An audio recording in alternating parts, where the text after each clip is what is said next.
Bueno, Emiliano,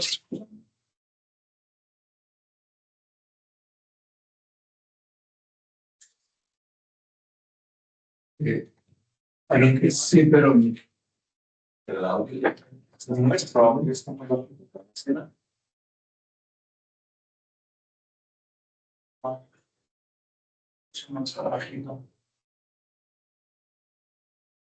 aquí esto no se escucha. Es en el micrófono, en la flechita del micrófono. Yo me escucho. Está bien. No los escuchamos a ellos. Sí, nosotros no les escuchamos a ellos, pero eso yo no sé cómo, dónde eso.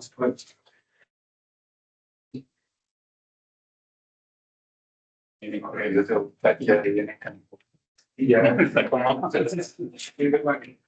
Pero alguien está conectado en Teams, puede ver si alguien les levanta la mano. ¿Sí? Ok. Espera, yo podría. Y ahora.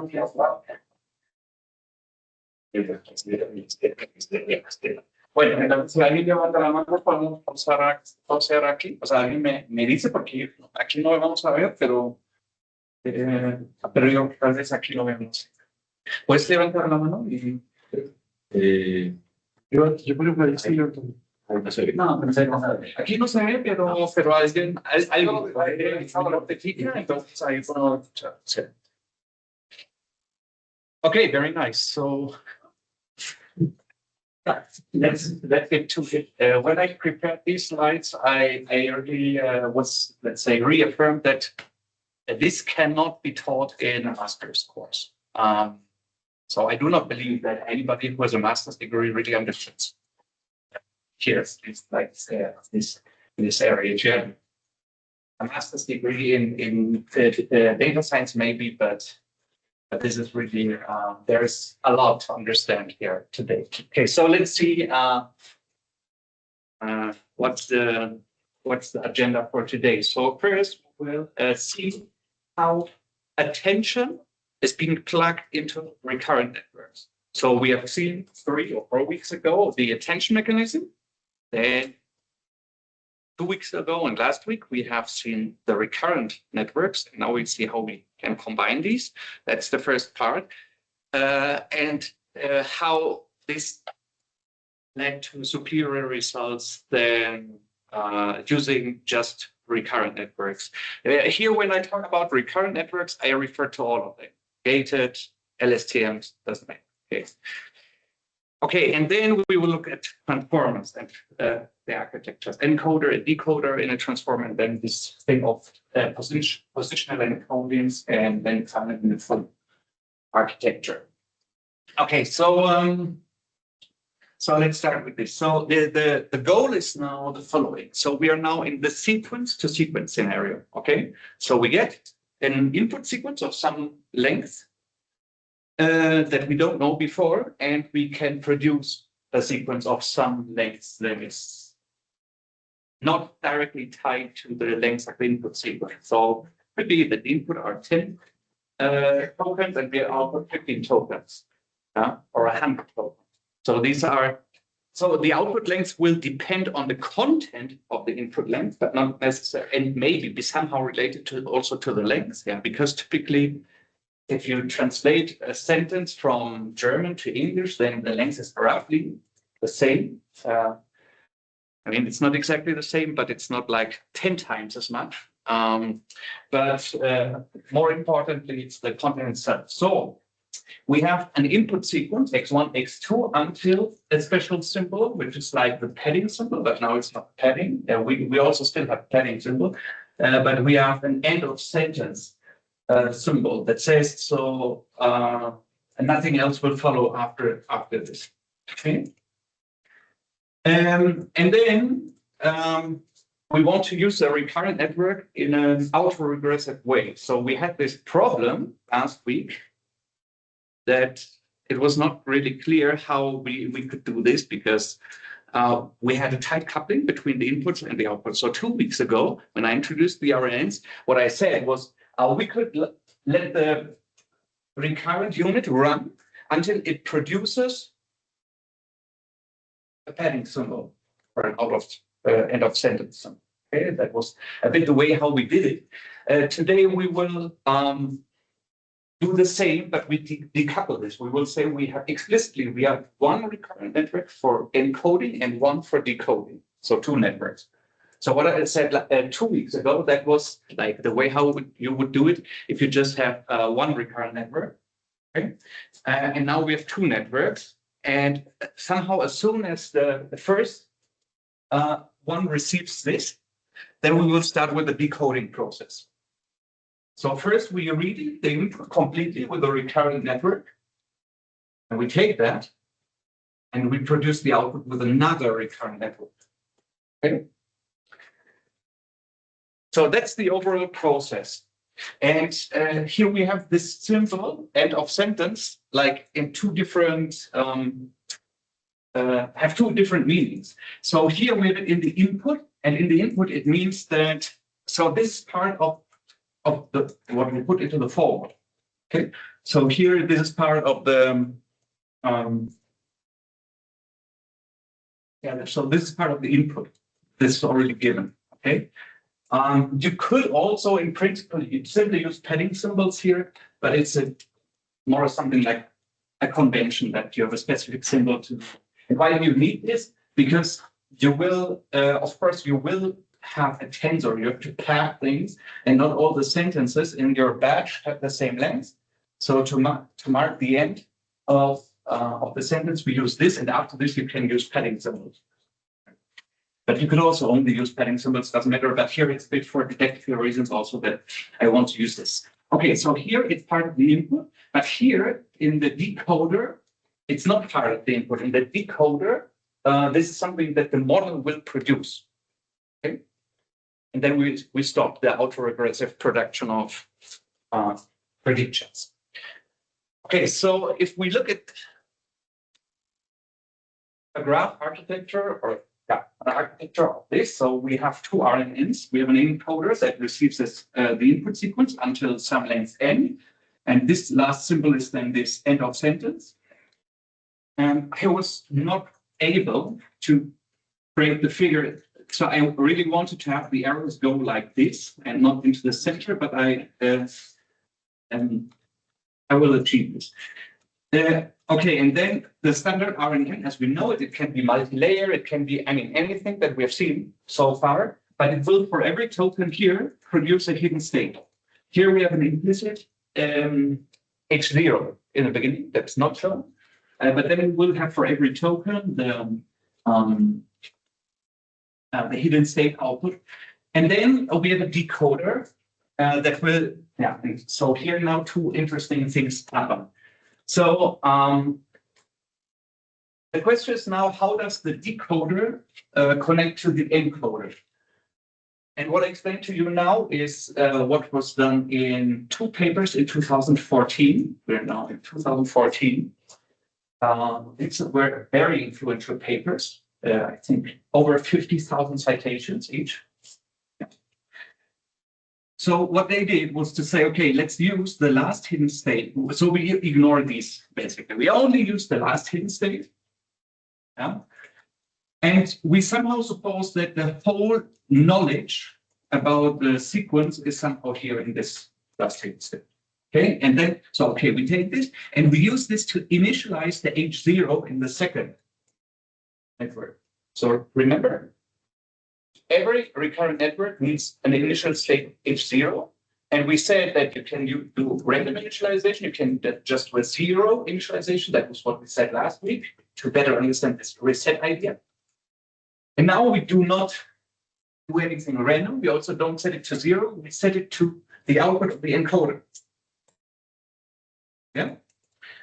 So he starts with the knowledge of the encoder, and then we start producing the outputs. Okay, so here these S1, S2, S3, Sn, these are the hidden states of the decoder that we generate.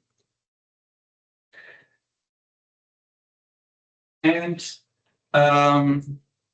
but these do not do output predictions. So these are not creating, or these are not the output symbols that we produce. So these are just the hidden states. And then, as in the first class on RNNs, we do then produce an output for each of them. So we take the hidden states of the recurrent unit, the decoder unit, and apply here simply a linear layer. Simply a linear layer on each of these, but it's even always the same. So a linear layer, and these are then the logits over the vocabulary. So here I have a vector. Yeah. I have a vector O1, which is the logits over the vocabulary in the output. And what I will predict typically is the argmax. So what's the token, the word that has the highest logit here. And for the second one, I will do the same and so on. Okay. The only question that you should ask, at least yourself or maybe me at this point, is okay, but wait, what are the inputs here for this recurrent input? So what's the sequence to which I apply the decoder? Yeah. So basically, I mean, here I have to create a sequence from what? I have a hidden state, but from which input sequence? I don't have an input sequence. So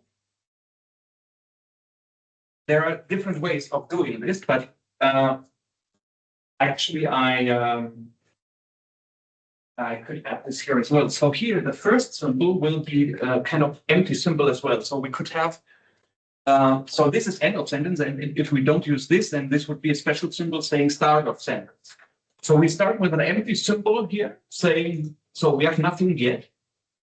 Then we generate a first hidden state based on the encoder output state and this one, and make a first prediction. And then we can use this here as Y2. Okay, and then O2 as Y3. Okay, so that would be the standard autoregressive idea, right? That you use your own output again as an input. Until what? Until this here will be the end of symbol, end of sentence. Symbol. Okay, so this is the way how they did that in 2014. 2 recurrent networks, one for encoding, one for decoding. Clear so far, or questions? Are we accumulating any kind of errors and we use the output as the input of the next operation? You mean here at this point? No, in the sequence, in the autoregression. Yeah, that's a very important point. So that brings me to the next point. So if I use this output as an input Y2, then what happens is that if I make a mistake here, then basically I'm basing my next decision based on a wrong prefix. So there is this important concept of some of you already used that in the sheets, but I'm not sure whether everybody who used it also knows what he did. The concept of teacher forcing. So teacher forcing means what I put here is what I put here is not We are talking about the homework, about teacher. That the teacher forces you to do something?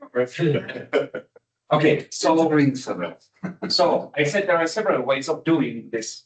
So one is I use O1 as Y2, but the other one could be that I use the true first word. So I have a true first output here, not the one I generated, but the one of the correct answer.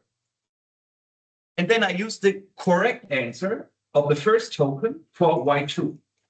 So that means I pretend that I have a perfect prediction previously. And then you can eliminate this problem. Okay. So when I produce O1, I do not have access yet to the true O1. Okay, so I must do this just based on my start sequence. Okay, so I produce this. But for producing O2, I would have access to the true answer of O1. Okay, but this is only like to make training a bit more efficient, to say, yeah, okay, so your next task is to predict the second word, but don't make it based on the first one, on your prediction of the first word, but make it based on the true first word. Okay, so it's a kind of help, but it's not data leaking, because we still have to predict the correct word for the second position. We don't have the true word for the second position yet available. After we have this, then we use the true word for the second position as an input for Y3. That would be teacher forcing, okay? And if you do this, then you do not propagate errors, because you always start from scratch, basically. So that is that can boost the training process heavily.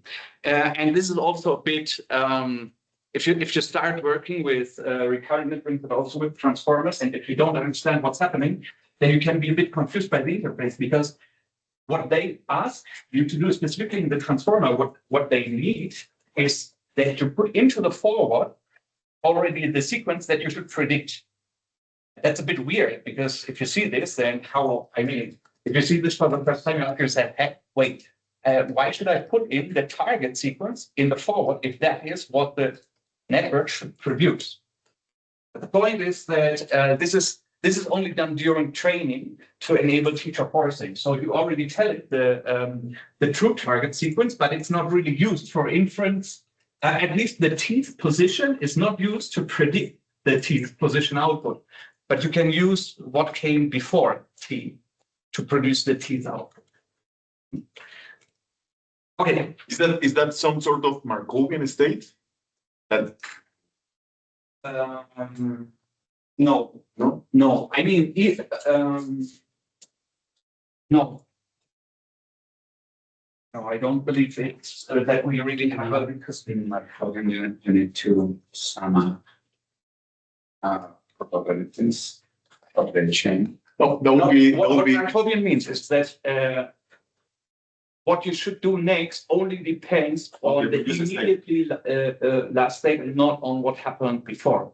So whether that, it depends also a bit on the implementation. If you encode everything. So here, this is a bit Markovian in the beginning, because you say what I do first only depends on the output here and not everything, unless everything has been covered here.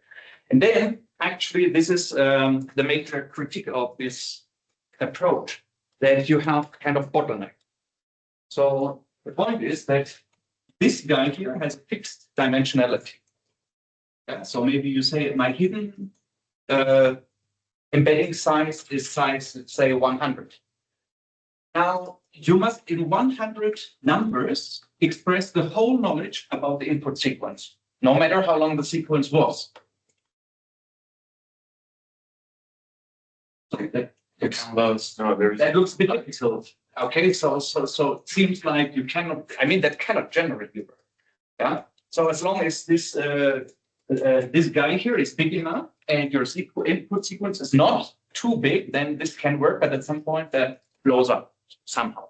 Okay. So in the same year, actually even in the same month, then people came up with I actually already cited this paper in this course. This is this Badanau paper where the additive attention was presented. We remember additive attention. Yeah, that was so that additive attention was presented in the scope of this architecture. So they say, okay, we keep doing this, but we want that the outputs here are not based only on the current hidden state, but we want somehow to attend to everything that happened here. Yeah? Not only to the. So we want to use the encoder knowledge not only as an bootstrap, as an initialization of the decoder, but we somehow want to use the whole knowledge during this process. So what they do is that they add another layer, an attention layer here. And then for each of these cells, what we say is that we combine the internal state of the decoder, But at the same time, we connect this guy here. We append this to all of the states in the encoder layer. Yeah. In a linear combination or? Well, with attention, Okay. with the attention mechanism. Yeah, but okay, I mean, if you didn't attend the class on attention, so that could be a bit difficult in general today. But so this here uses the attention mechanism to combust. Well, what you do is you compute the attention score for each of these with the hidden state. So between this and this, this and this, this and this, and this and this. Okay, so then you get an attention vector. So this is basically your query. Okay?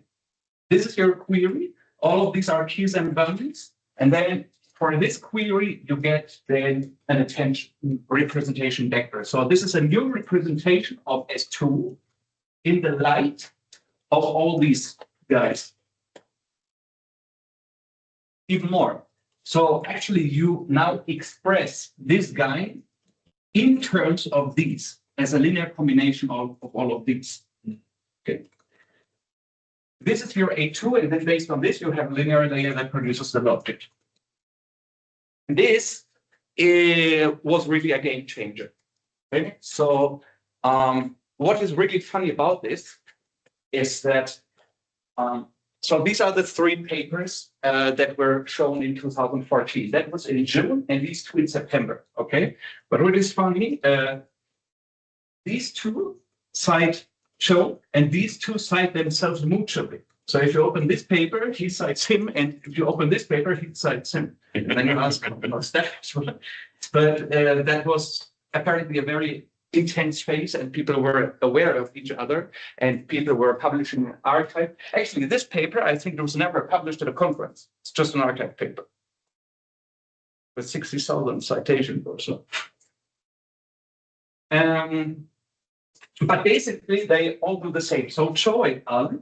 Were the first, and they introduced this first architecture I showed to you, and what they used as the recurrent network for both encoder and decoder was a group. Fun fact. So in the last class, I first explained gated units, groups, and then LSTM. But LSTMs were invented in 97, and groups were invented in 2014. So first, they did the complicated thing. And then someone said, oh, why not just use the gate idea and forget this internal brain cell. The LSTM is very stable with respect to vanishing gradient, but it has this problem that it is very slow.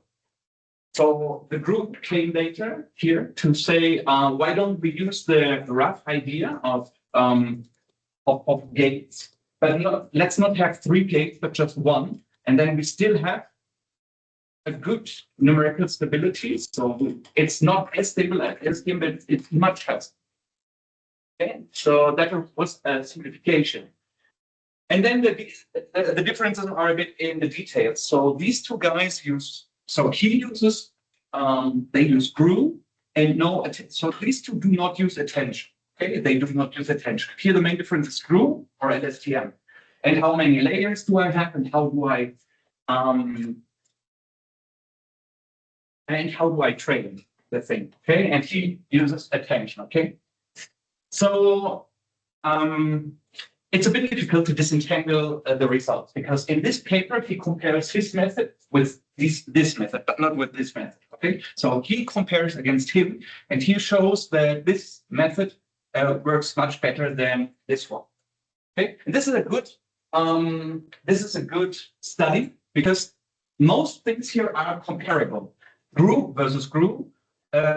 Here we have one encoder layer, but they were not bidirectional, which is a bit stupid somehow. Yeah, because if you do machine translation and you're not bidirectional, then we discussed this last week already. So okay, he added this, but then above all, we have an attention mechanism, the edit attention. Okay, so and he shows that in terms of blur score, they improved by almost 25% or so on all on the different benchmarks. Yeah. Then so that is somehow that was an empirical evidence that attention outperforms no attention in recurrent structures. Yeah. So that the second figure I showed to you outperforms the first one if both recurrent networks are groups. Now, what is funny is that so he cites also him and compares against him. And by the way, Sutskever, this is the guy that mainly also invented GPT. Yeah.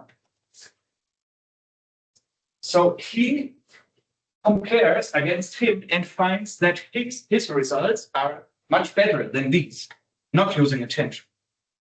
So then say, okay, so how can that be?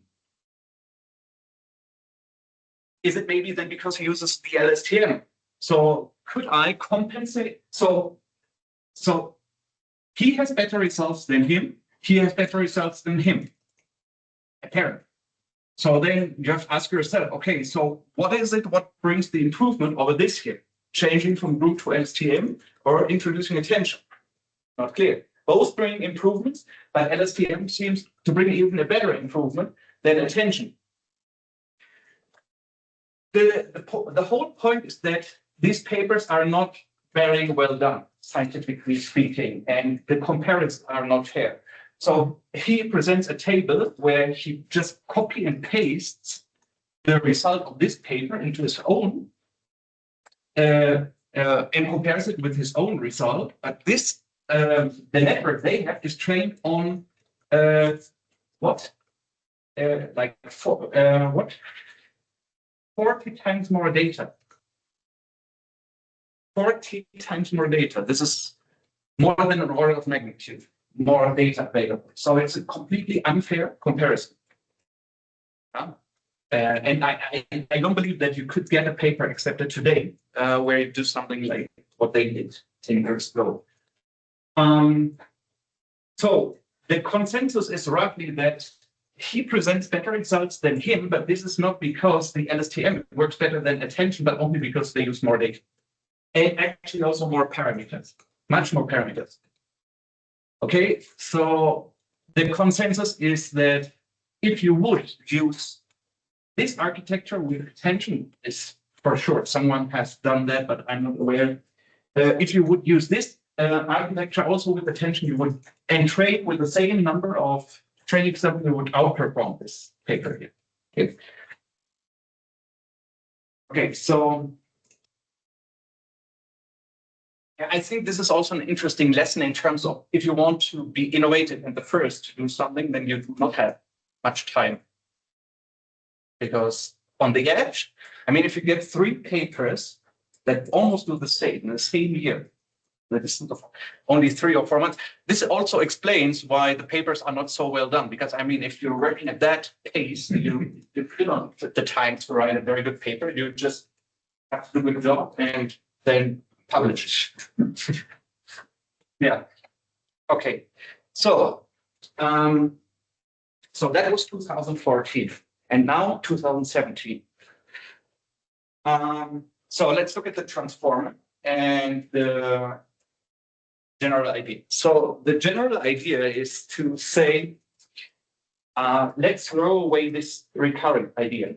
We do not want recurrence anymore. At least not for trading. So for predictions, we still use it. So at the very high level, it's very similar. We have an encoder, a decoder, and then we have a mapper. Actually, I also had a mapper in the other figure. I just didn't make it explicit because I said that we map the like the output in the hidden states that are the outputs of the decoder. We map it into logics. I said it also before. I just didn't have a specific layer of it, but now I'm doing it. Okay, so somehow at a very high level, this architecture is even the same as the one we saw before with teacher parsing. Okay, so O star means that we have 2 outputs available in the decoder. At this point, it's still the same. Now, but the idea will be, I mean, so how can we now do this same architecture, but without being recurrent. So I want that this here is a flexible length input. Then that will give me a number of hidden representations of this. So I want to encode each of these tokens into some representation that is a bit task aware. And then I want to take this and produce an output sequence of a different length, M, somehow. And I want to do all of this without recurrence.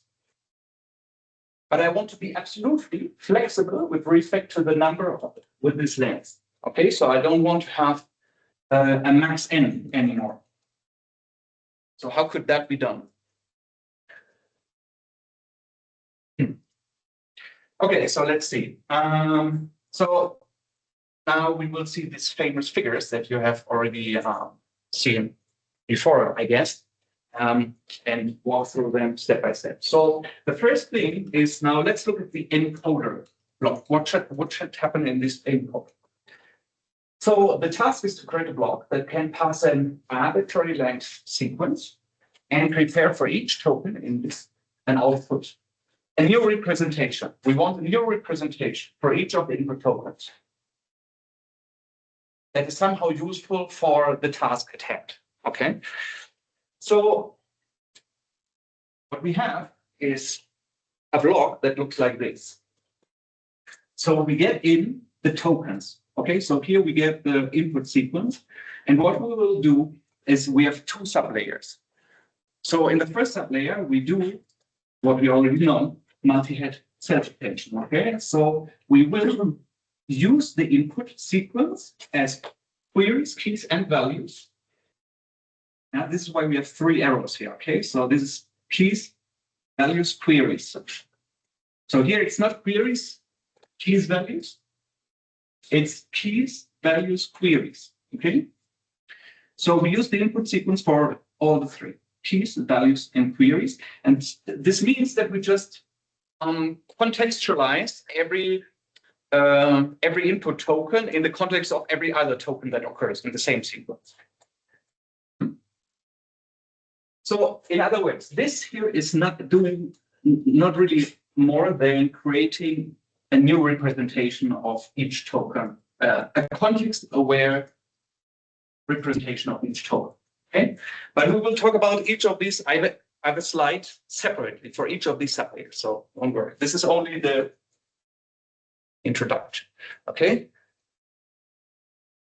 Okay, and then we have a feed-forward network. We do some. This is a standard neural network architecture. And for us, it's even a very simple one. It's only a linear layer, basically, with an activation function, nothing more. So what this does is it converts an S. So what we get here is basically a matrix, okay, or a tensor. But a single, so either a matrix or a 3D tensor. So if we do not talk now about batches, let's not talk about batches. Let's assume we get only one instance. If we get one instance, then this instance has a length S, and that's this number of tokens, S tokens. And every token is described by D features. So we have an embedding before that, a context-free embedding of size D. Okay, so if we embed every token in the sequence with D attributes, then we have an S times D matrix.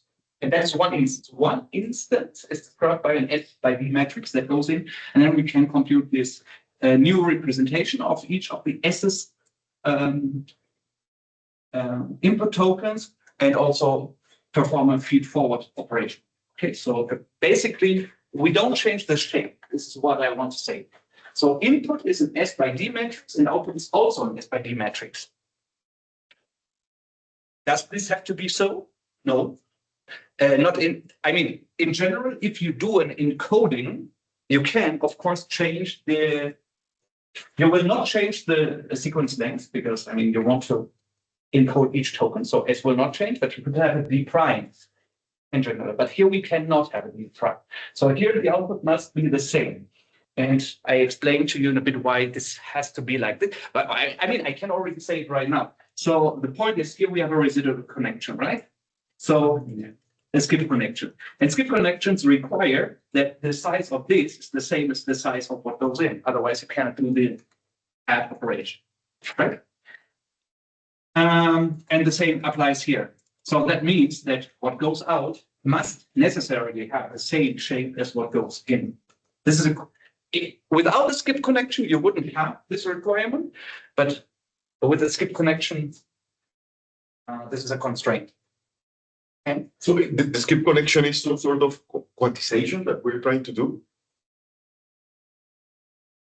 I introduced skip connections in a course in a different course before this. This was in deep learning. Skip connections or residual connections just mean that I have the formula actually on the next slide, so I can quickly repeat what's happening. So the contextual, what I said is that we have an input sequence in some embedding, and the output sequence has the same shape, but now I use these features, these D dimensions to have a contextualized representation of each token. Contextualized with what? With respect to two things actually. So first, the multi-head attention makes that every token is contextualized with respect to everybody else. Yeah, with everybody else. So this is due to the self-attention. But the point is that I also have another contextualization on top a bit, because I have a feed forward loop here, and here I get a contextualization for the task that I have to solve. Yeah. So it's a contextualization it's a kind of triangle situation. So I have a token and I want it to be contextualized with respect to two things, other tokens, but in the context of a certain task. And this task is reflected obviously in the training data and the loss. Okay, so let's look at each of these sublayers individually. So what we have here, this is the first sublayer. Okay, so the first sublayer includes these two x. So what we have is that we have some input x, okay, that comes from down here, and we produce some z. So z is that we apply a layer norm, which I also explained in previous course. What that is. Okay, so we have a layer norm which is applied to the residual connection. So the residual connection is here. That's the x, and the residual So the residual connection is the addition here. So we take the original signal and add it onto the output of the multiplied attention layer. Okay, so we first apply self-attention to the input. That gives us a new representation of the input with the same shape. But now we add onto this representation the original x. This is the skip connection, okay? And after the skip connection, then we apply the layer norm to make sure that each token is standardized and has a nice mean and a nice standard deviation. So it's not necessarily so layer norm does not mean that we will have token-wise a mean value of 0 among the features and a variance of 1. That would be standardization. But you can have a different mean and a different variance, but he will learn how to adjust this. So okay, I explained this in the previous course, so I don't want to repeat this here. But you can basically, what the layer norm learns is what is a good mean value for the features and what is a good variance for the features, and he will normalize in this sense. Okay. Okay, good. So what is this x? The idea will be later that we have several of these blocks. Okay, like in a recurring loop, I also have. I can have different hidden layers. Yeah, not time-wise, but I have So I compute a first hidden state, a second one, and a third one, all in the same time step. And then I go to the next one. Yeah, we saw that 2 weeks ago. So here the idea will be the same. I want to repeat this block several times. So we will write it like this. L is the number of layers or the current layer I have for this. So L minus 1 is the previous layer. So if I put these into a chain, and this is number L, then the input of this is the output of number L minus 1. And the output of L minus 1 we write like this. Okay? So this is the hidden output, but not at time. So here we're not talking about t. We're not talking about time. This is like the number of the layer. This is independent. This number L is independent of the size of the sequence, just like part of the architecture. Okay. So this is the output of the last layer is our input, and what this guy produces at the end up here, this is HL. Okay. So input is HL minus 1, and output is HL. And so this here is of shape S times D. This is shape S times D, and this is also shape S. Okay, so this is the input. And then the attention learns, okay, and then the attention learns a new representation of X. But now the gag is usually, so we have never seen, until today, we have never seen attention together with a skip connection, but just attention. And my explanation of attention was to say, or self-attention specifically, is that we just say, okay, we take something as an input and we change the representation to a contextualization of the same objects. But the point is now that if we have this skip connection here, and we know at the end the output is the original input times the new representation of the input, then what this layer here should learn is actually not like a full representation of the object X, but only how should I change X? Because this here is a change of X. Okay? How was X before, and what do I add to this? So multi-head attention here will not learn like how to represent bang in the context of Weber or an account, but it will learn how to change the context-free embedding of bang in the light of this context. You see the difference? Is it the same as the resonant operation? Yeah. Is the same, right? Yeah. Resonant is a residual network, and this is a residual connection. It's a skip connection. Yeah. So this is important for two reasons. So first, for gradient flow, because having this here increases gradient flow stability, because this decreases the risk of vanishing gradients. If we would only have this, then maybe gradients could reduce to 0 over time, but the skip connection helps avoid that. And then also it seems to be a bit easier. It seems easier to say, I already have something, learn how to adjust it, then learn something completely new. Okay, so the normalization is also, the normalization really is mainly for stability. Okay, so that the feature values do not explode like crazy, and we roughly have normalized values between 0 and 1 later, which also will be important. Third part of the class.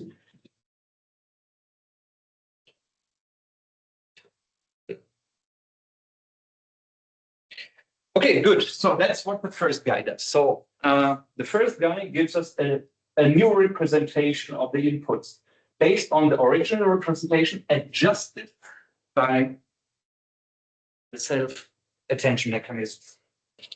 Good. Then what does the second guy do up here? And why do we have? So he will produce the output here, which is then HL. But here I have also a sub-index, which is for each token. So I means that this is the ith token representation in the output. Okay, and this is important because it's sequence length. So here I have something of shape S times D going in, and I want something of shape S times D going out. But how can I, if I have a feed-forward network here, and I want it to be completely independent of this size, how can that be? So how can I use here a fully connected network, a simple network, but fully connected, and apply it onto a sequence that has completely arbitrary length? And the answer is that what I do here is I apply this network, but token-wise.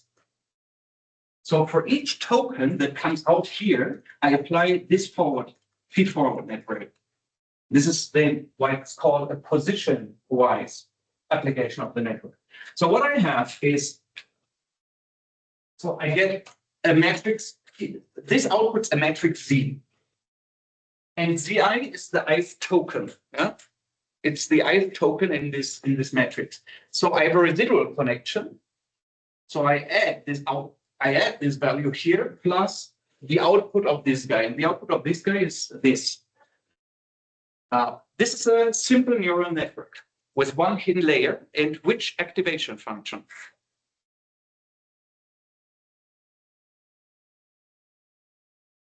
Softmax?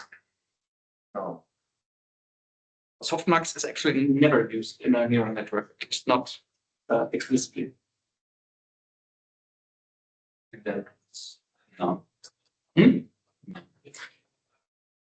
Okay, so what do we have here? Here is the input of the layer, right? This is the input. What do? We multiply this with weight. This is a linear layer, okay? Now we take the output of the linear layer and say, we either take this value if it's positive, or if it's negative, we take a zero. Which activation function does that? Minmax. And the ReLU. This is a ReLU activation function. Okay. And then we take the output of this ReLU activation function and use another linear layer. Why is this being done exactly like this? Why do we not have 3 hidden layers, 4 hidden layers, and why? But why do we have 2 hidden layers and not just 1? So the point is that, remember that in order for this summation to work, the output of this network must have the same shape as its input. Otherwise, I cannot do the residual connection. Now, but I want somehow that this guy can do also a projection into other dimensionalities. So maybe here I have something 10-dimensional, and he should do something 1,000-dimensional. Now, if I blow up into 1,000 dimensions, I have to go back to 10 dimensions afterwards, because otherwise I cannot do the summation. So basically, this does the projection into my hidden space, and then he again maps this into the original dimensionality to make sure that these two can be added together. This is why this is being done. Believe me, so if you see, I don't think that it's possible for someone without really good background knowledge to understand the transformer paper. And at times one really looks at this and thinks, okay, yeah, they did a forward layer, like it looks a bit arbitrary, but really every single block here has a justification. There is nothing in this whole architecture that is just like, looks good, let's try it. We are trying to. Yeah, no, this is very, everything of this is very principled, mathematically speaking. Okay, so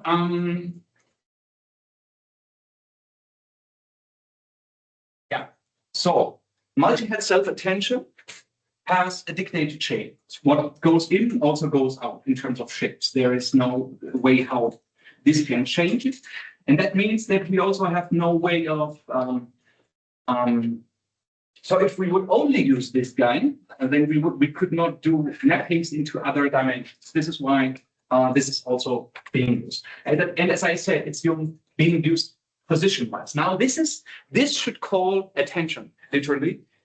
So if we say here that we use this for every token in isolation, then one should ask, well, then how is it possible that he understands and relates different tokens to each other? And the answer is he does not. It doesn't matter for him. It doesn't matter for him. Where is the relation between the tokens? In the previous. Yeah. So he must already do this job of relating tokens to each other, and he only changes the representation of each token in a way that is useful for the task. Okay, and so here that was something that was confusing me a bit in the beginning. Why do we do then this linear unit? I mean, I understood why one can do it, but I didn't really see why it was so necessary.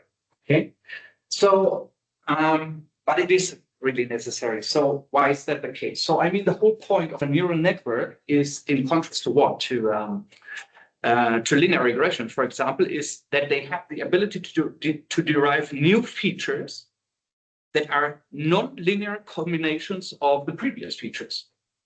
So I mean, in a standard fully connected network, as we saw it in ML2, if you have a neuron in a hidden layer that receives all the signals of the neurons in the layer before it, I mean, what that actually is you learn a new feature based on the previous features.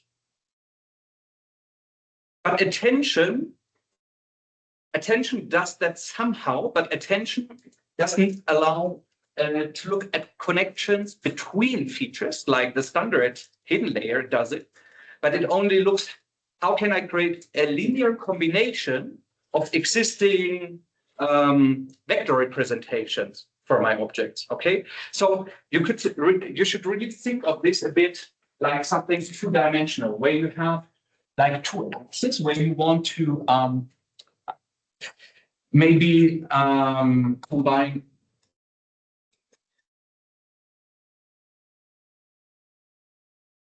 representation, okay? So maybe you want to, for contextualization, what you want to do is that you want to mix in this direction, okay? Because you want to say a bank in the context of something. So here, the axis of mixture is the token axis, okay? And here, by the way, we have S and D. So this is a matrix. So if you think of this matrix as S times D or D times S, doesn't matter. So then so we can somehow create dependencies in this direction. This is what attention does, okay? But attention does only work into this direction, not into this direction. So and the feed forward works into this direction because it now doesn't fix a specific token and now creates dependencies or transformations along this axis for each token in isolation. And also self-attention does not have an equation function. So if everything is linear in the multi-attention case, so this is the reason why this is one of the two reasons, the main reasons why we want to have this feed-forward component. The other is if we in this dimension here we never change the number of features, but maybe we want to have a richer ability to go into a high dimensional space, and attention doesn't allow us to do that. So this is the second reason why we want to have this feed-forward component, okay? And that's basically it. This is the encoder block. The only thing that we will have is that we will not have one of these, but several of these in a chain, okay? Good. And then at the end, but these are not the outputs of this different in the change. So we have here, let's say L, maybe like in the original paper, they have 6 of these blocks. 6. Why 6? This is, let's try. Okay, so so they have 6 of these blocks, and the last block then outputs all of these H's. Okay. So we don't have access to the let's say, intermediate outputs. We only of the outputs of the last encoder block. Good. Then the last encoder block gives us, for every, since we never changed, remember, we never changed the dimensionality. So we have an input sequence of, I should uniform that. So the input sequence length is n. So my manifest is actually then, let's say, n times d, okay? So this number of tokens in my sequence. and each of them has d many, is described by d many features. But here it's the same. So then I also have a matrix of size n times d. N tokens, each of them described by the same number of features, only that these features now mean something completely different. So here we have something like truth input, basically read from a stream of data. And here we have a representation of the same tokens, but now contextualized. So each guy here has a representation that is keeps in mind its role in this whole sequence and the task for which we are training here. Okay. And now we want to produce something. Okay. Now we want to start producing outputs in the autoregressive manner. So what does the decoder block do then? It's easier than I thought. Okay. Don't know.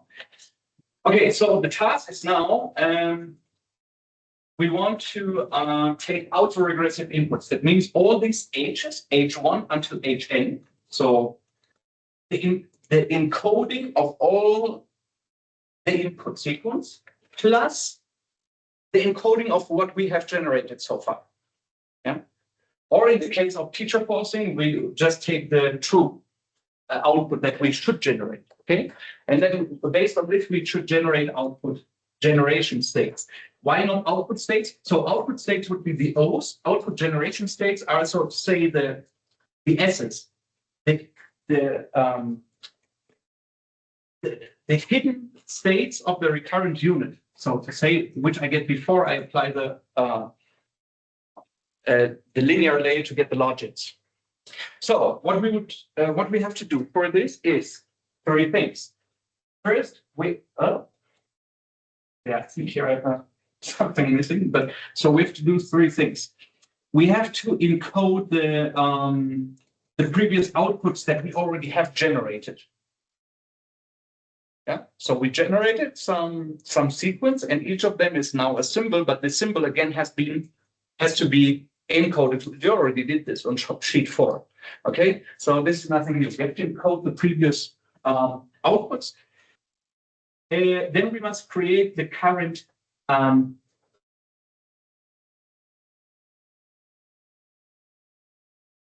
okay.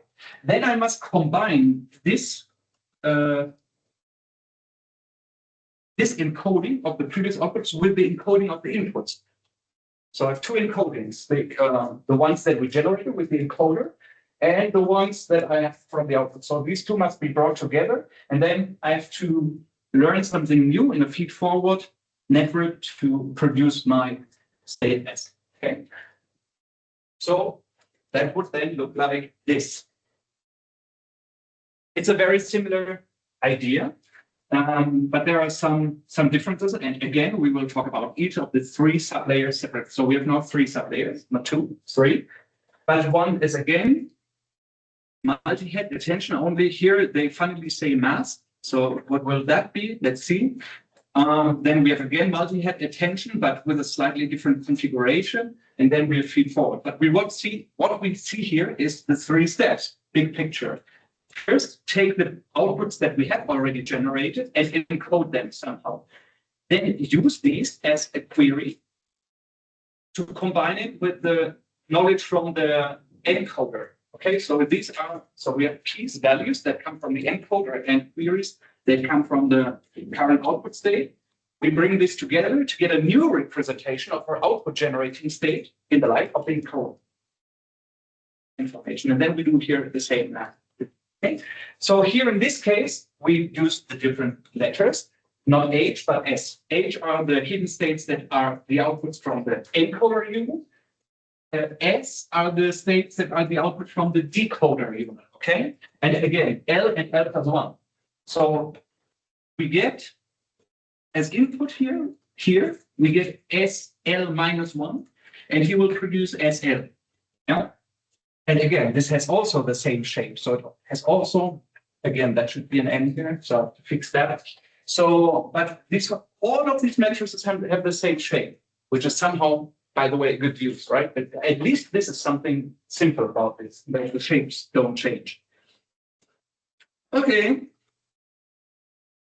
So let's talk about each of them separately. Yeah, that was The missing thing here. came in a bit late. Yeah.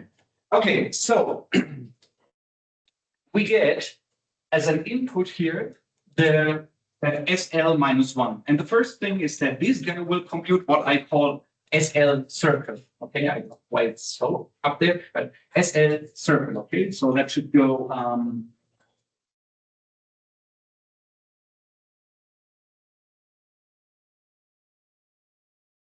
Yeah, so that should go here. How do we compute this? Well, this is very similar to the encoder, right? So it's basically that we apply multi-head attention and have a skip connection. So what is the difference here to the encoder? Apparently this mask. Now the point is that in the decoder, if we use this teacher forcing method, then what we basically do is that the sequence that we put in here is already the complete sequence that we want to predict. Yeah, this is a bit weird, again, because we want to predict it, but if we want to make let's say, the prediction of the third token should be able or should be allowed to use the true token, output token at the second position. Yeah, again, so here is what you produce. So you have, this is O, okay? So you have tokens at different time steps. And teacher forcing means that I have the ground truth available, but of course I can only use it in this way. Yeah, so I cannot use the first ground truth to predict the first output. That would be cheating. But so this I have to compute just from my hidden state, but then for this, I am allowed to know what would have been the right answer for this guy. This is this connection, okay? So if I want to use teacher forcing, then I need to put the true sequence that I should answer as an input here. But now we have, of course, a problem, because now this attention mechanism can attend every token in the output to each other. And that should not be allowed, because in the moment where we produce the first one, we should not have access to anything. So we should not be able to see all of this. Okay, so when I want to, my first output token that I will generate here should not use the full input here, but only this first part. And how can I do this? And the third output token that I produce should have access only to the first two. And the fourth should have access to the first three, and so on. Okay, so how can I make that happen? With the mask. With the mask. So what I do down here is, well, first of all, here now we have to relax a bit this assumption, like we can do arbitrary length things. But it's still very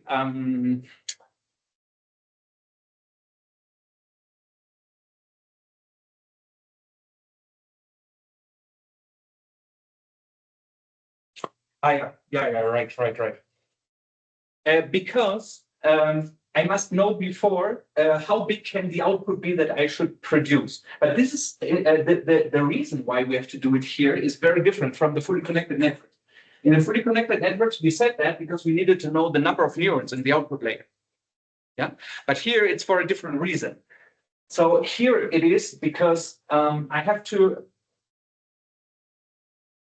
because the shape cannot change. Okay, so I need to know in advance that I will not produce anything that is bigger than something like 10,000 tokens or so. Okay, so we have to fix a maximum output length, a max. And we also know that the inputs that we will have are not bigger than that. Now, we give the full true output sequence like this one here of size M, this teacher forcing. And I mean, it's not really necessary to do it, but it makes things much more efficient because this allows us to eliminate the recurrence. Because before it was like, okay, we must produce step by step. Yeah, because we use the our own prediction of step t as input for a step t+1. And if we do this, I mean, then we do not know what the next output will be until we produce it. So this whole logic, if we do not use teacher forcing, this whole logic means that I have this recurrence and I have to go through the sequence in a loop and produce things in a loop. Here, the cool thing is that I can generate basically the whole sequence immediately, instantly. I can produce the whole output instantly. And because I have access to I have already access to what would have been generated if I had done a perfect prediction. So basically, it's a kind of simulation. I predict all the output tokens simultaneously, pretending for each token that I have access to my own predictions if I had done a perfect prediction. Because if I had done this, then I just need access to this, to the what the teacher tells me. Okay, so this is really the key here. So it looks here it's just like one word, okay, but after all, this is what allows me to get rid of the recurrent idea. The recurrent idea is not bad in general, but what's the problem? It's a kind of bottleneck in the computation because I have to do a for loop. And in the for loop, I always predict what's the next thing. I use it as an input. And that hampers parallelization. So what I can do here is I do just one forward pass and I predict the whole sequence immediately, variable length, immediately. And that's much faster, okay? And it allows parallelization, so I can do it. I do not have to wait until I finally created the last token, but since I do everything in one go, I can parallelize this. So every operation is more expensive. Like every forward pass is more expensive as in the recurrent case, but I do everything at once. Okay, so here's what Rodolfo said. To avoid that, the token for time this t will attend to tokens that are actually not yet available. I need to need to make them somehow invisible. And how can I make something invisible or not available in the attention mechanism? Now remember that how did the attention mechanism work?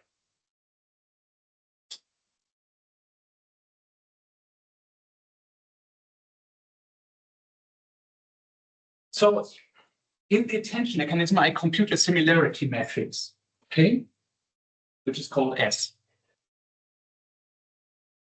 So here I have my queries and here I have my keys, right? And I compute similarity scores. Now, what are my queries here? My query is basically my current, the description of the current situation. Okay, so let me go back some slides when we're still talking about the recurrent situation. So here, or even better, this one. So here I explain to you that the current query is this. This is the query, and I want to encode this in terms of the previous hidden states. Okay, so what I would compute now is of the previous hidden states, but also of the other outputs I have. So here, this is so to say, so similarities. And then I have my hidden state. This is like the hidden state SL that is what goes into my into this block. Okay, so these are my queries, and the point is that the key, this is self-attention. Okay, so the keys are the same. So, but now I want for my first token, well, I shouldn't have already access to the true representation here at that point. So I want this to be unavailable. And in the same way, I don't want it, not only itself, but also everything that comes in the future. So for the first one, I do not want to have these similarities available.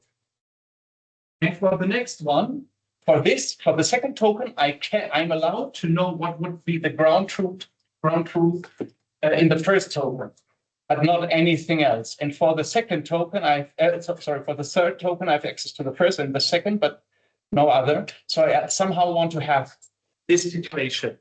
I want to have these similarities. What happened again with the similarities? The similarities went into the softmax function, right? So the similarities in the attention goes into the softmax function.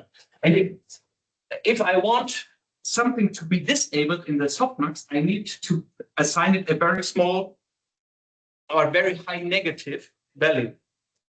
So what you do here to achieve this is that you set all of these values to minus infinity.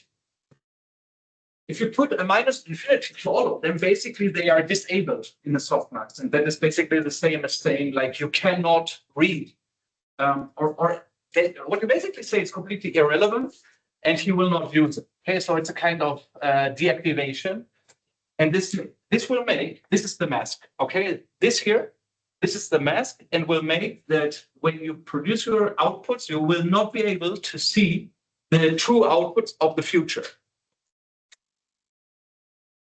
So this is, I mean, here it's only one phrase on my slide, but this is really a core idea and a very important detail in transformers.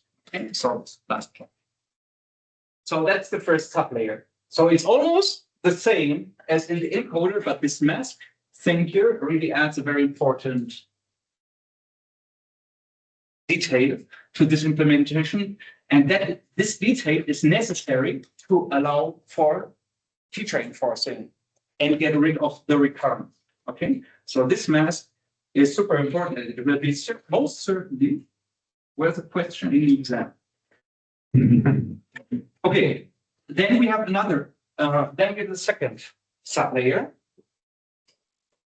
This is a standard multi-head attention. So here we don't need any mask anymore because having the inputs masked once, we can be sure that nothing for token T after this will be influenced by future ground truth tokens. This kind of stuff. Okay. So here we now have like a current version of the updates, and now we want to see how we have to combine this with the output of the encoder. So we use the current situation as a query and these information of the encoder as keys and values. This here is exactly the same idea as in the 2014 paper. This is what I just said before. So so here on this slide, this is exactly what happens. Here we have attention and we use the current internal state. This in the transformer block, that would be this S circle now. This is the query. And we represent this in terms of the encoder output. Okay. So this is exactly the same idea as before. So here they also cite paper, of course. So there is nothing strange about this. We have a residual connection, and this way, the second block. What's then the task of the second block? The second block is to say now. Okay, so here you learned how to represent what has already been predicted in a contextualized way. Okay, context only with respect to the output prediction sequence.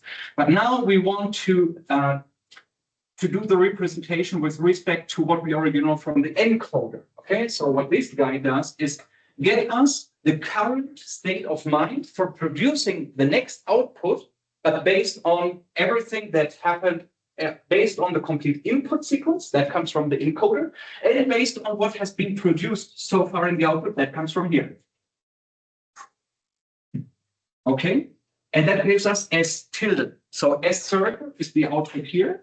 S tilde is the output here, and then we still have the feed forward, but this is really exactly the same as before. So that here, there is nothing special about this. It's important, but it's not different from what we had before in a point-wise way. Okay, good. That was it already, almost. Questions so far?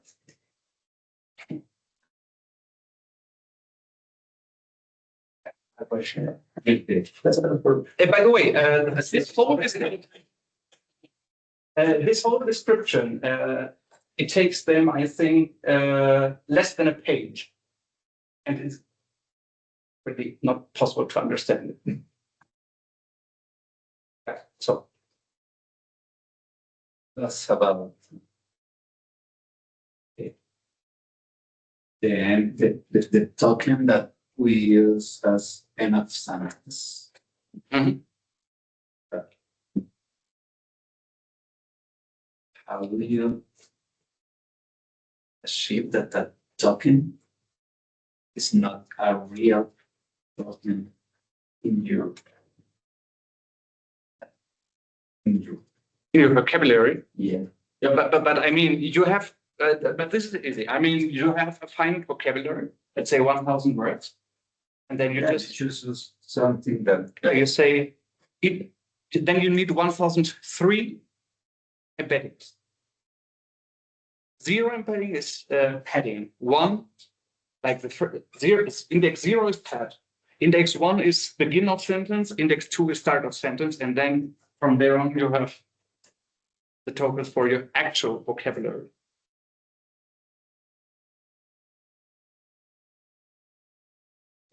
Yep.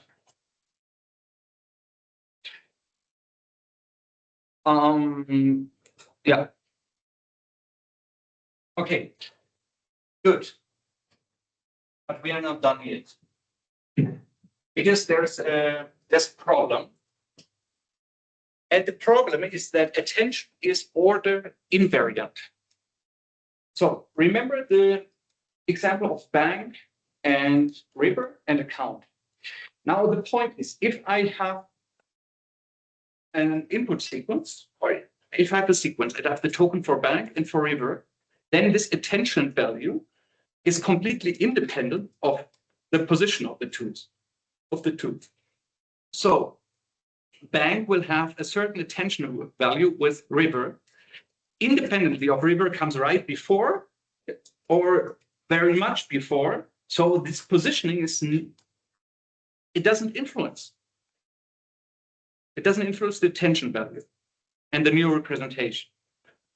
So that means if I take a sentence and the tokens of the sentence and I completely shuffle them through, doesn't make sense, right?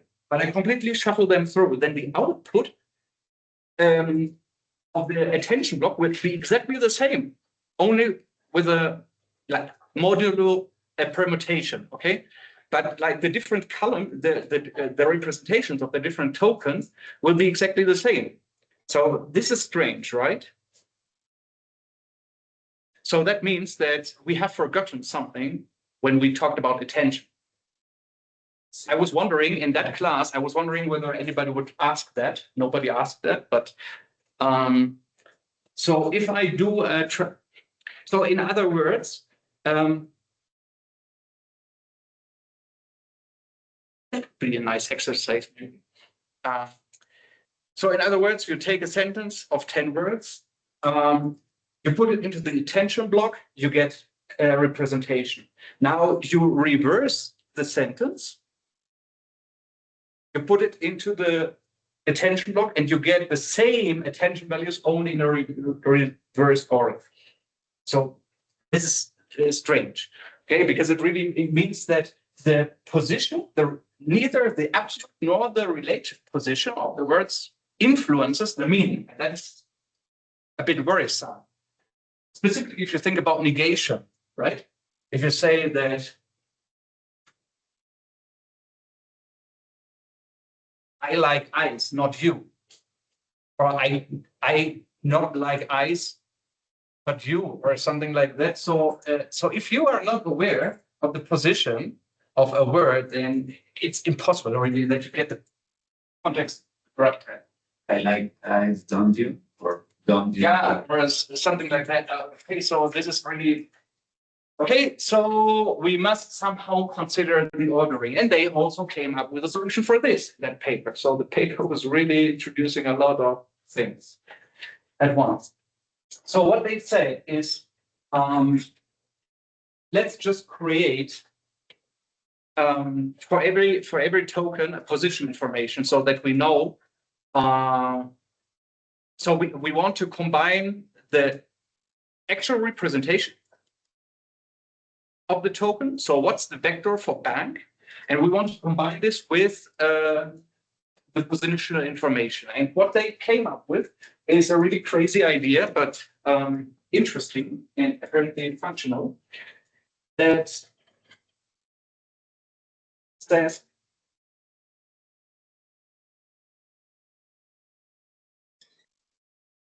so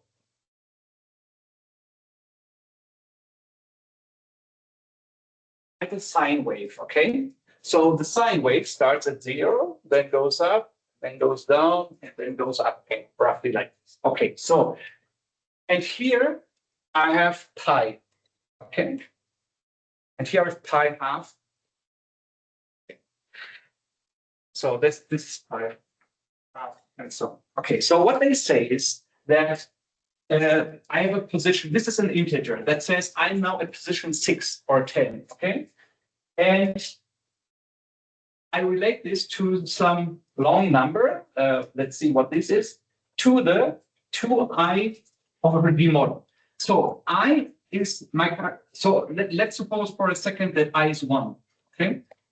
So then I have, so then I have 2 over d model, where d model is the number of dimensions I have. So for example, if I have 10 dimensions, then I would have here 2 over 5, and that gives me some value down here. But after all, let's write this in a different way. So we have sine of, let's say, some alpha times my position, okay? So I have the position times some alpha, but this alpha is clearly smaller than 1, right?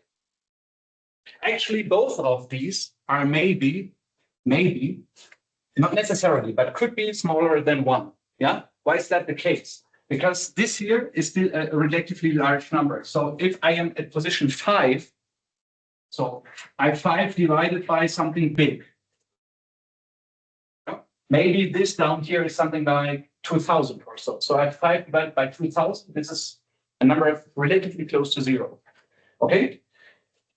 But, so basically what this does is a kind of scaling.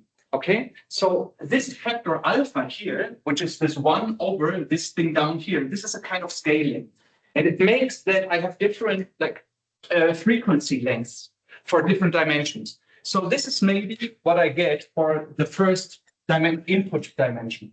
For the second input dimension, I have then 2 times 2.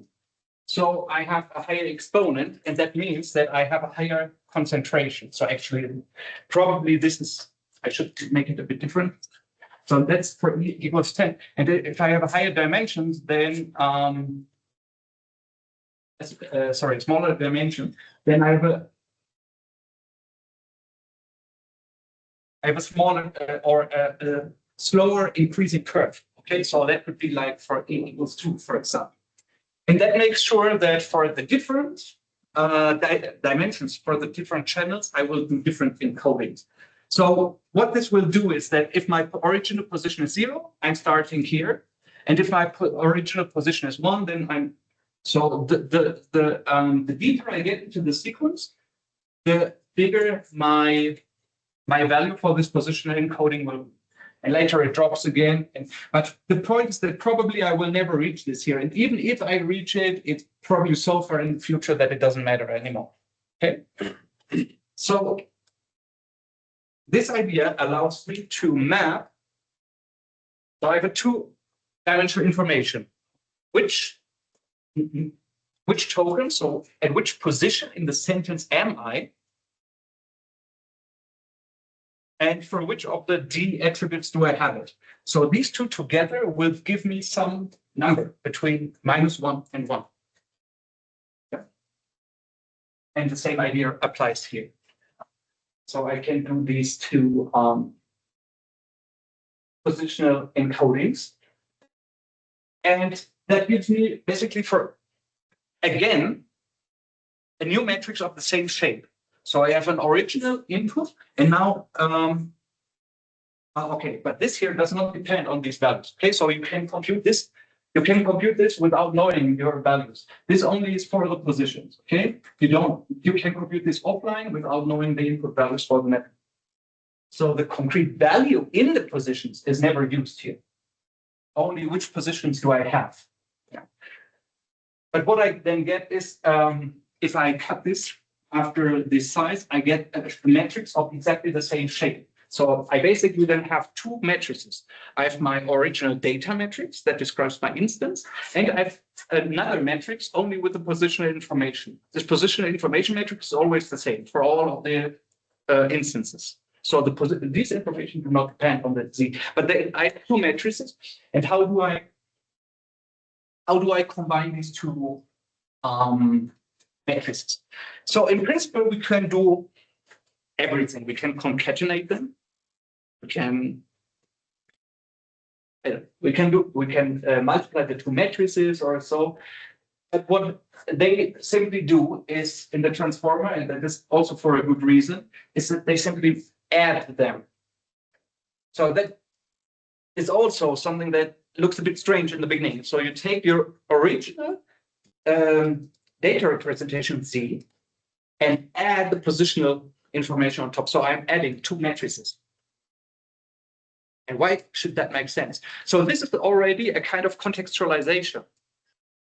Not a contextualization like with respect to the other token, with the meaning of the other tokens, but with respect to the position in the sentence.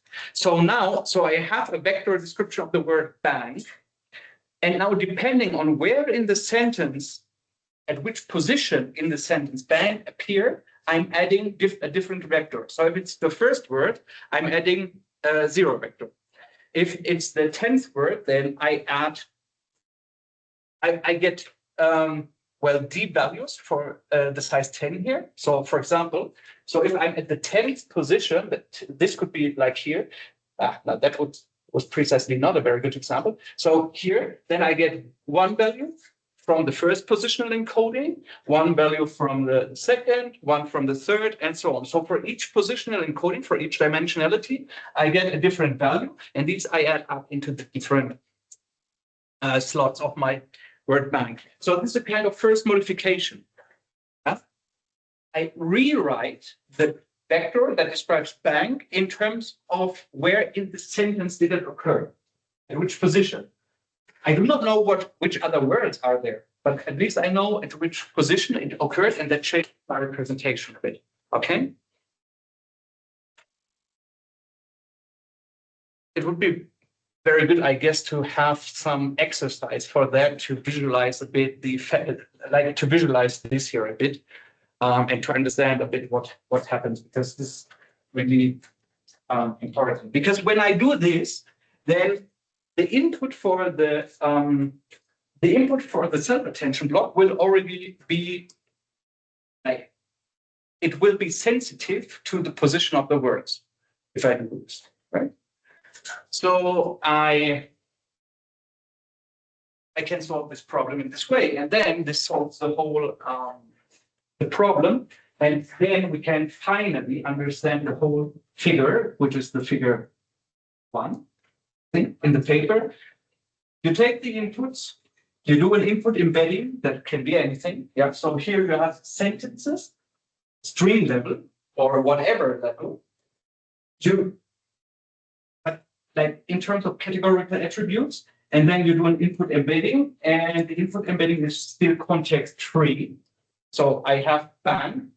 Now, depending on the position of bank, I have a positional encoding where so this here is also a very nice illustration. This figure is really a genius result, I must say. So this here, the position encoding is independent of the word. Just it's always the same matrix you add here. Okay. And then this goes into the encoder, and the encoder will start to prepare. So this guy now comes n times. In their case 6, but you can configure as many as you want. So this will basically prepare the input sequence for the task. Okay. So the whole job of this guy is to prepare the input for or to prepare the internal state for this task. Okay.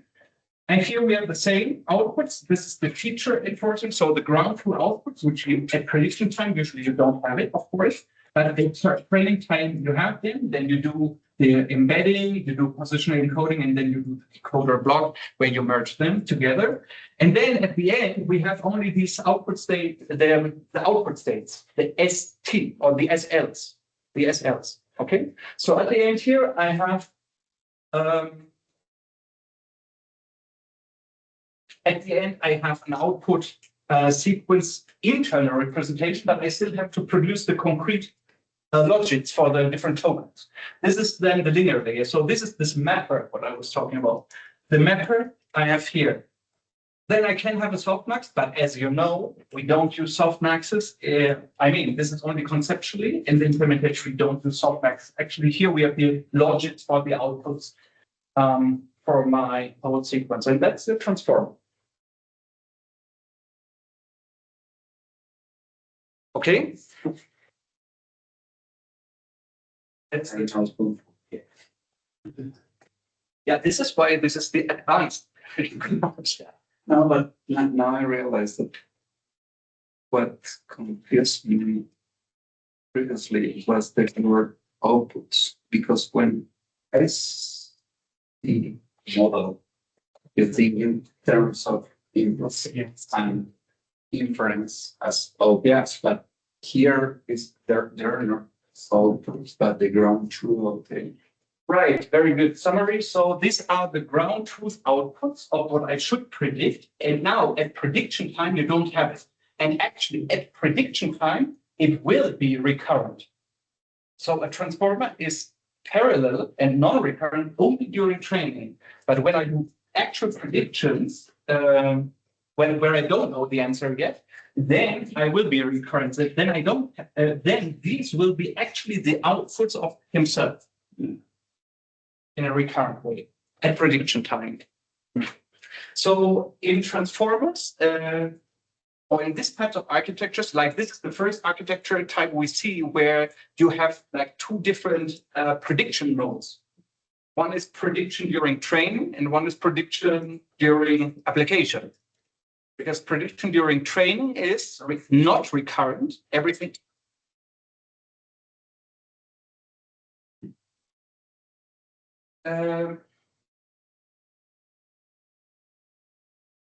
This is something I don't understand. I mean, I put it in silent mode, but still it makes noise. Okay,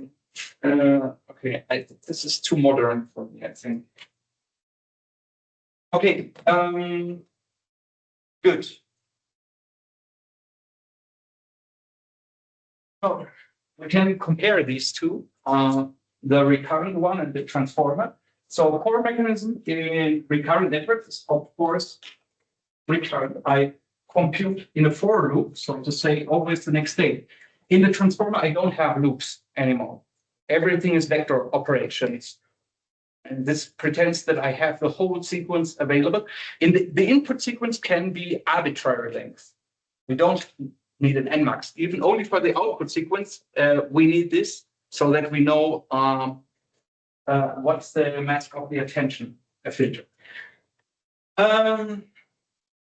Then here we have the information flow sequential. It goes like this in the graph that I showed before. And HT is always based on the HT minus 1. And in the transformer, this is not the case. Every token can look at every other token, except in the output, we cannot look into the future, but yeah.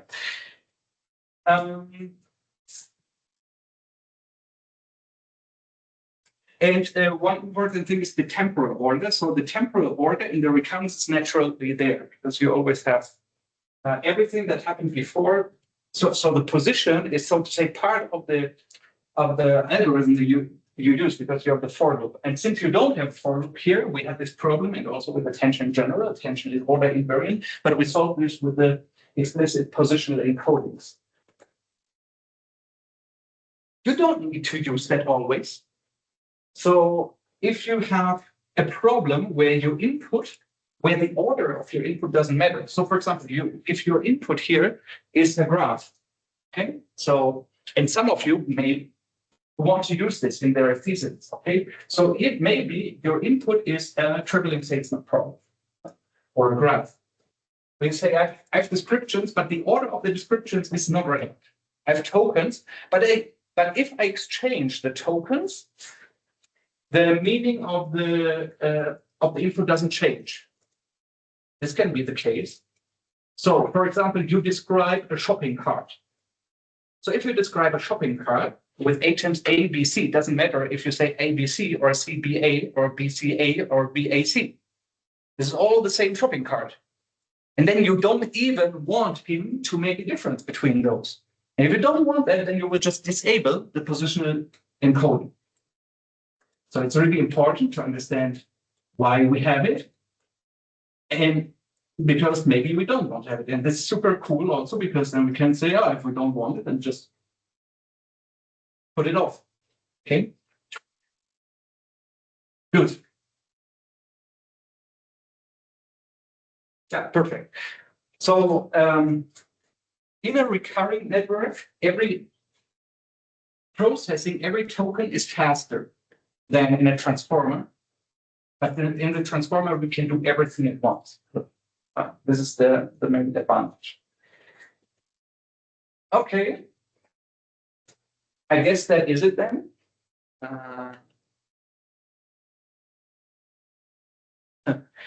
It's a very good exercise to implement a transformer from zero, which is not too complicated. I mean, can take you a day or two or three, maybe, but it's very imperfect, but I will not ask you to do it. Calm down. So as I said already last week, so sheet that will be published today is to then combine to compare everything. Compare fully connected network with recurrent network, with LSTM, with GRU, with transformer, and to see how the learning curves evolve for the different models on the same task.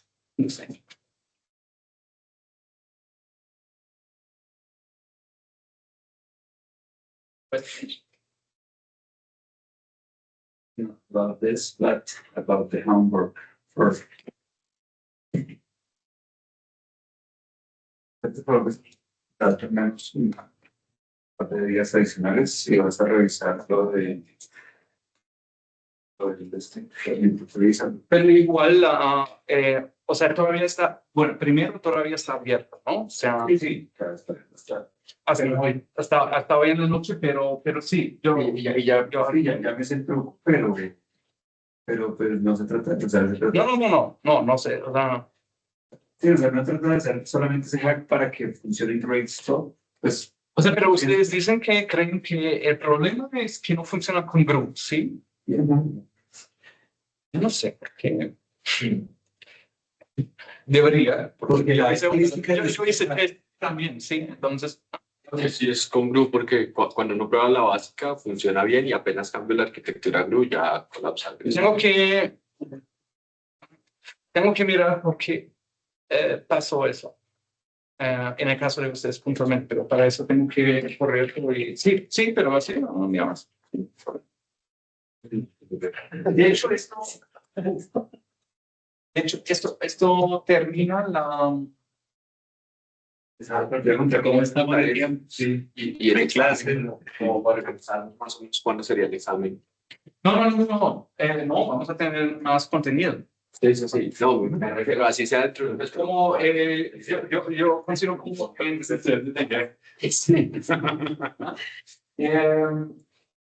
yo pienso que como en 4 semanas o algo. Así.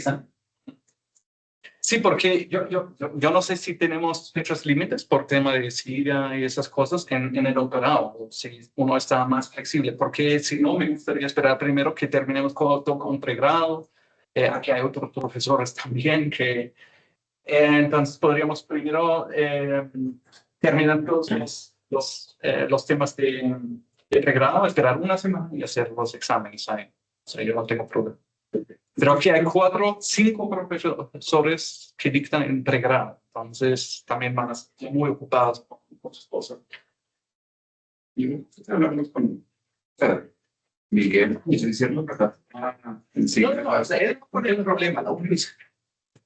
Con Rich Johan. Sí, entonces es el tema de cierres porque requieren soporte, metas, cosas.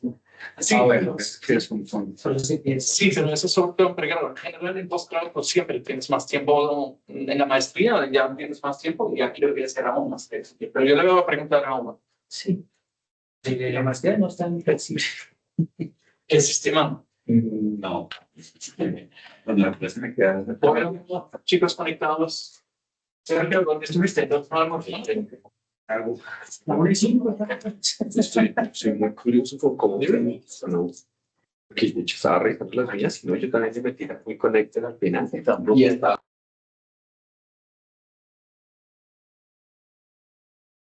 Listo. Hasta luego. Gracias.